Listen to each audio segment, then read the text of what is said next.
અધ્યાય છઠ્ઠો 6.1 શ્લોક 1-19. ગયા અધ્યાયમાં ભગવાને કર્મ સંન્યાસ અને કર્મયોગ એ બંને માર્ગની એકતા કઈ બતાવી. મોક્ષ પ્રાપ્ત કરવા માટે સૂત્રરૂપે ધ્યાનયોગ વિશે પણ કહ્યું. હવે તેનું વિસ્તૃત વર્ણન કરે છે. અર્જુનને પોતાનું શ્રેય શેમાં છે તે જાણવું હતું. તેથી શ્રેય કરનાર જેટલા પણ માર્ગો છે તે બધા ભગવાને વર્ણવ્યા છે. રાગદ્વેષ વગેરેના સંભાવ જે કર્મયોગથી પ્રાપ્ત થાય છે તે જ જ્ઞાનયોગથી પણ પ્રાપ્ત થાય છે. આ અધ્યાયના પહેલા શ્લોકમાં કર્મ સંન્યાસ કરતાં કર્મયોગને શ્રેષ્ઠ કહ્યો છે, કેમ કે તેમાં સાધનની સુગમતા અને સરળતા છે. અર્જુન સંન્યાસ લેવા તૈયાર થયો હતો ત્યારે જેને તે સંન્યાસી માનતો હતો, ભગવાન કહે છે કે તે ખરો સંન્યાસી નથી.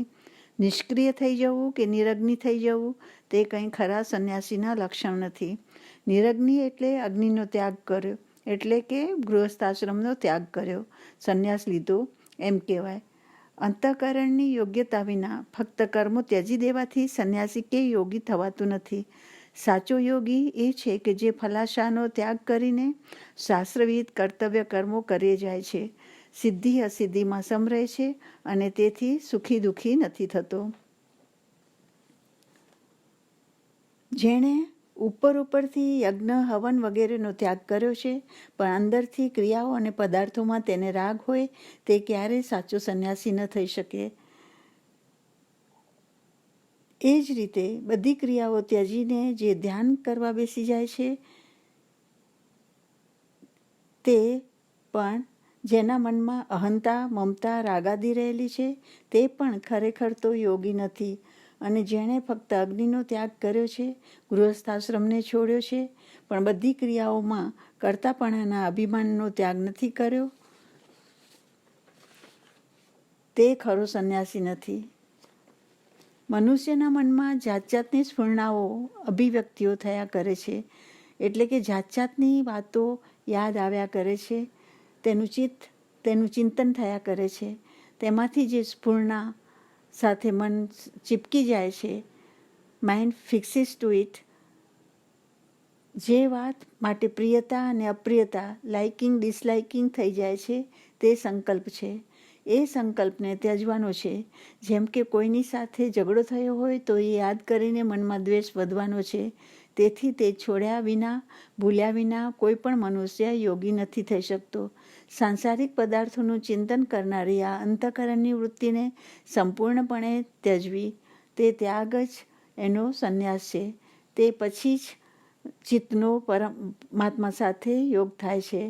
જેમ કે કોઈ એક સાધક એકાંતમાં પ્રાણાયામ આદિ વડે પરમાત્માના ધ્યાનનો અભ્યાસ કરે છે, એટલે કે સંન્યાસી.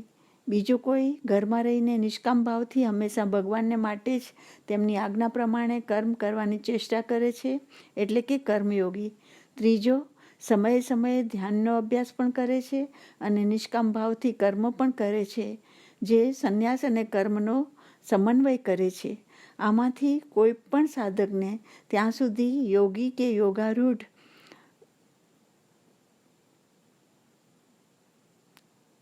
યોગના માર્ગે ચાલનારની યોગની પ્રેક્ટિસ કરનાર ન કહી શકાય, જ્યાં સુધી તેઓ સંકલ્પોનો પૂર્ણપણે ત્યાગ ન કરે.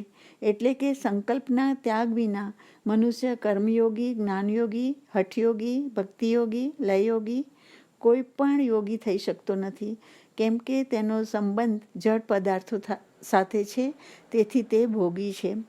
તેવા લોકો પર્વતની ગુફામાં જઈને સમાધિ લગાડી લે તો પણ ગીતા પ્રમાણે તેને યોગી ન કહી શકાય. જે ખરેખર યોગી થવા ઈચ્છતો હોય તેને નિષ્કામ ભાવથી કર્તવ્ય કર્મો કરવા જ જોઈએ, કેમ કે કર્મ કરવાથી જ આપણને ખબર પડશે કે આપણે રાગ દ્વેષ, હર્ષ શોક કે સુખ દુઃખમાં કેટલી ક્ષમતા કેળવી છે. કોઈ પ્રિયજનનું મૃત્યુ થાય ત્યારે ચિત્ત વિચલિત થઈ જાય છે. તેને બેલેન્સ રાખવું એકદમ બની શકતું નથી, પણ અભ્યાસથી, પ્રેક્ટિસથી ક્ષમતા આવે છે. કોઈ પણ કર્મ કરવામાં કેટલી અડચણો, ઓબ્સ્ટેકલ્સ આવતા હોય તે સમયે મનને બેલેન્સ રાખવા માટે સમય જોઈએ છે. તેથી જેમ જેમ તે અનુભવોમાંથી પસાર થતા જઈએ તેમ તેમ મન અંતઃકરણની દ્રઢતા વધતી જાય છે, મનની શાંતિ જળવાય છે, મનમાં હલચલ થતી નથી. એટલા માટે યોગાભ્યાસ કરતા સાધકે કર્મો કરવા આવશ્યક છે. એકવાર યોગમાં દ્રઢ થઈ જાય પછી કર્મોનો ત્યાગ કરવો, કેમ કે જ્યાં સુધી કર્મો કરવામાં તત્પર છે ત્યાં સુધી તેનું ચિત્ત એકાગ્ર થતું નથી, તેથી યોગ નથી કરી શકતો. તેથી ત્યારે તેણે બધી આસક્તિનો જળ રૂટ એવા સંકલ્પોનો ત્યાગ કરવો જોઈએ. સાધકે અનુકૂળ વસ્તુ, પરિસ્થિતિ, વ્યક્તિ કે ઘટના વગેરે મળે તેવી ઈચ્છા ન કરવી, અને વગર ઈચ્છાએ પણ બધું અનુકૂળ બની જાય ત્યારે તેમાં ખુશ પણ ન થવું, નહીં તો સાધક તેને અધીન થઈ જાય છે, તેનામાં લાલસા જાગે છે. તેથી એવું સમજવું કે પોતાના જીવન નિર્વાહની વસ્તુઓ સિવાય બીજું કશું આપણું નથી. તેવી વધારાની વસ્તુ આપણી પાસે હોય તો તે અભાવગ્રસ્ત ને વન હુ નીડ્સ ઇટ તેને અર્પણ કરી દેવી અને ઋણમુક્ત થવાનો ભાવ અનુભવવો. આઈ એમ ઓબ્લાઇઝ કે એ વસ્તુ આ સંસારની હતી અને મેં સંસારને આપી દીધી. આ થઈ વિષયોમાં, પદાર્થોમાં અનાસક્તિની વાત. એ જ રીતે કર્મોમાં પણ તેને અનાસક્તિ હોવી જોઈએ. ક્રિયમાણ કર્મો પૂરા થાય કે ન થાય, તે કર્મોના ફળની પ્રાપ્તિ પણ તરત થાય કે ન થાય તેમાં સાવધાનીપૂર્વક નિર્લેપ રહેવું. કર્મ કરવામાં પણ એક જાતનો રાગ હોય છે. સારી રીતે કર્મ થાય તો એક જાતનું સુખ મળે છે. જેમ કે વૃદ્ધ પિતા બીમાર થાય તો યથાશક્તિ દવાઓથી તેમને સારા કરી દેવાથી સુખ મળે છે. આવું સુખ દુઃખ જ કર્મની આસક્તિ છે. ફલેચ્છા ન હોય તો પણ મનુષ્યમાં કર્મ કરવાનો જુસ્સો હોય છે, જેને કારણે તેનાથી કર્મ કર્યા વિના રહેવાતું નથી. જેમ કે કોઈ સ્વચ્છતાના આગ્રહી હોય તો એ ભીત પર ઝાડુ બાજેલું જુએ પણ તેનું શરીર સાથ ન આપતું હોય ત્યારે પણ તેનું મન ત્યાં જ ખેંચાતું રહે છે. જ્યાં સુધી તે દૂર ન થાય ત્યાં સુધી તેને ચેન નથી પડતું. આ કર્મની આસક્તિ છે. યોગાભ્યાસ કરતા સાધકે તેને છોડવાની છે. વળી મનમાં ભૌતિક પદાર્થોની પ્રાપ્તિ માટે ઉત્પન્ન થતા સંકલ્પો બીજાની સેવા કરવા નથી દેતા, ભગવાનમાં મન લાગવા નથી દેતા, ભગવાનમાં પ્રેમ જાગૃત થવા નથી દેતા, કે ન તો પોતાના કુટુંબીજનો, સ્નેહીજનોને અનુકૂળ થવા દે છે. તેથી આવા બધા સંકલ્પોને છોડવા. આટલું કર્યા પછી જ યોગ અવસ્થા પ્રાપ્ત કરી શકાય છે. ત્યારે જ મન આત્મચિંતન કરવામાં સ્થિર થઈ શકે છે. એકાગ્ર ચિત્તે સાધક ધ્યાન કરવામાં સમર્થ થાય છે. આમ ઉપર દર્શાવેલી રીતે ચિત્ત સુધી સંપાદન કરીને તથા યોગારૂઢ થઈને અભ્યાસ તથા વૈરાગ્યના બળથી પોતે જ પોતાના આત્માનો ઉદ્ધાર કરવો. કેમ કે પોતાનો ઉદ્ધાર પુત્રો, સંબંધીઓ, બંધુઓ નથી કરી શકતા. તે જ રીતે શત્રુઓ આપણા આત્માને સંસાર સાગરમાં ડૂબાડવામાં પણ સમર્થ નથી. જે પોતાના ઉદ્ધાર માટે ચેષ્ટા કરે છે તે પોતાનો મિત્ર છે. જે પોતાના શરીર, મન, ઇન્દ્રિયોને જીતીને પોતાને અનુકૂળ બનાવી દે તો બધી જ અવસ્થાઓમાં તે પ્રશાંત રહે છે, નિર્વિકાર રહી શકે છે. લાભ હાનિ જેવા દ્વંદ્વોમાં પણ તેનું મન શાંત રહે છે. ભલે પ્રારબ્ધાનુસાર અનુકૂળ અને પ્રતિકૂળ પરિસ્થિતિ હોય કે ક્રિયમાણ કર્મોની તાત્કાલિક સિદ્ધિ કે અસિદ્ધિ મળતી હોય, તેમાં તે બેલેન્સ માઇન્ડેડ રહે છે. માન અપમાન પ્રારબ્ધનું ફળ છે. કોઈ અપમાન કરે તો માને છે કે મારા પાપોનું કર્મ ભોગવ્યું અને તેથી હવે શુદ્ધ થયો. આમ યોગારૂઢ સાધક આત્મચિંતનમાં સ્થિત થઈ જાય છે અને ધ્યાનાભ્યાસની સ્થિરતા જાળવી શકે છે. બાહ્ય જગતમાંથી કોઈ તેને આત્મધ્યાનથી વિચલિત નથી કરી શકતું. તેને સમાધિમાં પરમાત્માના દર્શન થાય છે. તેણે અંતઃકરણમાં શાસ્ત્રોમાં ઉપદેશેલા જ્ઞાનને ધારણ કર્યું છે તથા શાસ્ત્રોના અર્થનું મનન, નિધિધ્યાસન વગેરે કર્યું છે. આથી પોતાને થતા અનુભવોરૂપી વિજ્ઞાનથી તે અત્યંત તૃપ્ત થયેલો છે. તેને હવે કશું પણ જાણવાની ઈચ્છા બાકી નથી રહી. તેવો આ યોગી સંસારના સંતાપોથી જરાય કંપાય નથી થતો. તે કૂઠની જેમ સ્થિર રહે છે. સોનીઓ તથા લુહારોને ત્યાં લોઢાની જે એરણ મજબૂત પથ્થર હોય છે તેને કૂઠ કહે છે. તેના પર સોનું લોઢું મૂકીને હથોડાથી ટીપવામાં આવે છે. ત્યારે એરણ પર સખત ઘા પડે છે તો પણ તે હલતી નથી, ખસતી નથી. તેમ આ યોગી પણ પરમાત્માના સ્વરૂપમાં હંમેશા અચળ ભાવથી સ્થિર રહે છે, કૂટસ્થ છે. તેથી તેને મન, સુવર્ણ, માટીનું ઢેફું કે પથ્થર બધા સરખા છે. સારા ખરાબ બધા પદાર્થો પર તેનો સંભાવ છે. આ ત્રણેય માટી, પથ્થર, સોનું પ્રાકૃતિક પદાર્થો ઉત્પન્ન અને નષ્ટ થાય છે.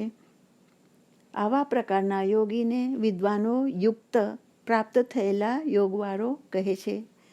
તે પદાર્થોમાં તો સમબુદ્ધિ, સમદ્રષ્ટિ રાખે છે, પણ જુદા જુદા સ્વભાવવાળા, આચરણવાળા મનુષ્યો માટે પણ સમદ્રષ્ટિ રાખે છે. તે ખૂબ જ દુષ્કર કાર્ય છે. સુહૃદ એને કહેવાય જે માતાની જેમ વિના કારણે બધાનું હિત કરે. જે મિત્ર હોય તે ઉપકારના બદલામાં ઉપકાર કરે. અરી એટલે જે વગર કારણે બીજાનું અહિત કરવાના સ્વભાવવાળો હોય. દ્વેષ્ય અર્થાત જે પોતાના સ્વાર્થ પૂર્તિ માટે બીજાનું અહિત કે અપકાર કરે. ઉદાસીન તે છે જે બે જણને આપસમાં વાદવિવાદ કરતા હોય તે જોઈને પણ જે તટસ્થ રહે છે, કોઈને થોડો પણ પક્ષપાત નથી કરતો કે પોતાના તરફથી કશું કહેતો પણ નથી. મધ્યસ્થ એ છે જે બે જણાની લડાઈ મટી જાય અને તે બંનેનું હિત થાય તે માટે ચેષ્ટા કરે છે. બંધુ શું? સામે ઊભેલા બે જણમાંથી એક સંબંધી હોય અને બીજો સંબંધી ન હોય તો પણ બંનેની સાથે મનથી વિષમભાવ ન રાખે, બંનેને સરખો ન્યાય કરે. સાધુ સ્વપી પાપે શું? શ્રેષ્ઠ આચરણ કરનાર અને ખરાબ આચરણ કરનાર સાથે વ્યવહાર કરતી વખતે તો અંતર રાખે, પણ તેમનું હિત કરવા માટે દુઃખના સમયે સહાયતા કરવામાં કોઈ વિષમભાવ કે પક્ષપાત ન રાખે. બધામાં એક જ પરમાત્મા છે તેવો ભાવ રાખે. સાધક તેમના આચરણો પર નહીં પણ તેમના સ્વરૂપ પર, આત્મા પર દ્રષ્ટિ કરે છે. અહીં સાધકની પરીક્ષા થાય છે. ખરાબ સારા આચરણવાળા મનુષ્ય પર જેની સમદ્રષ્ટિ થાય છે તેની બધી જગાએ સમબુદ્ધિ થઈ જાય છે. તે પુરુષ યોગારૂઢ પુરુષોમાં શ્રેષ્ઠ ગણાય છે.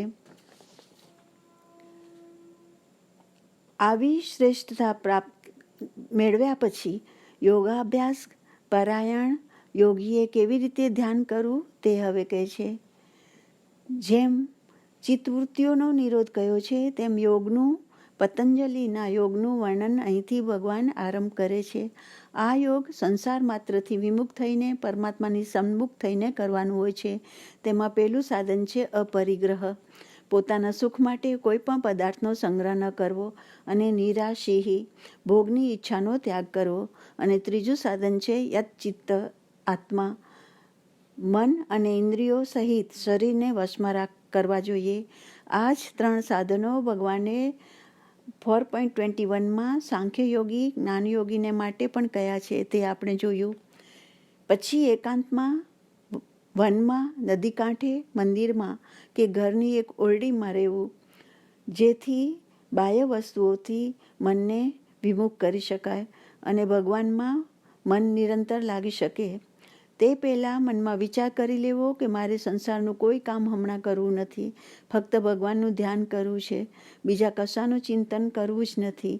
આવી રીતે સાવધાન રહેવાથી ધ્યાનના સમયે ભગવાનનું ચિંતન કરવામાં સુગમતા થાય છે અને ધ્યાન સમયે ચિંતન બરાબર થાય તો વ્યવહાર સમયે પણ નિર્લિપ્ત ભાવથી ભગવાનનું ચિંતન કરી શકે છે.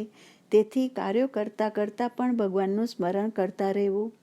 યોગાભ્યાસ કરવા તત્પર થયેલા સાધકને માટે ઉપયોગી એવા આસન, આહાર, વિહાર વગેરેના નિયમો હવે ભગવાન કહે છે, જે ધ્યાન યોગના બીજા સાધનો છે. પવિત્ર સ્થાન, પીપલાદિ પવિત્ર વૃક્ષોની આગળનું સ્થાન કે નદી કિનારો કે ગાયના છાણ મૂત્રથી લીપેલી ભૂમિ કે લાકડા કે પથ્થર જડેલી સમતલ ભૂમિ પર કુશ ઘાસ પાથરીને ઉપર મૃગચર્મ અથવા ઊનનો કામળો કે શણનો કોથળો પાથરી તેના પર સુતરાઉ કાપડ પાથરવું. કુશ ઘાસ શરીરમાં વાગે નહીં તથા શરીરની વિદ્યુત શક્તિ સહેલાઈથી જમીનમાં ન ચાલી જાય તે માટે તેના પર કામળો પાથરવામાં આવે છે અને આસન કોમળ રહે તે માટે શુદ્ધ કપડું પાથરવાનું કહ્યું છે. આ આસન જો વધારે ઊંચું હોય તો ધ્યાનમાં અસાવધાનીથી નીચે પડી જવાય અને નીચે હોય તો કીડી વગેરે જંતુઓથી તથા ગરમી ભેજ વગેરેની અસરથી ધ્યાનમાં વિઘ્ન થાય માટે પ્રમાણસર થોડું ઊંચું રાખવું અને તેના પર હાલ્યા ચાલ્યા વિના બેસવું અને ચિત્ત અને ઇન્દ્રિયોને વશમાં રાખવું. શારીરિક હલચલ બંધ થાય તો પણ મન અને પ્રાણ શાંત થઈ જાય છે. મનની ચંચલતા શરીરને સ્થિર થવા દેતી નથી અને શરીરની ચંચલતા મનને સ્થિર થવા નથી દેતી. એવું જ પ્રાણનું છે. પ્રાણ સ્થિર થઈ જાય તો મન પણ સ્થિર થાય છે. આમ ધ્યાનના સમયે શરીરનું સ્થિર રહેવું અત્યંત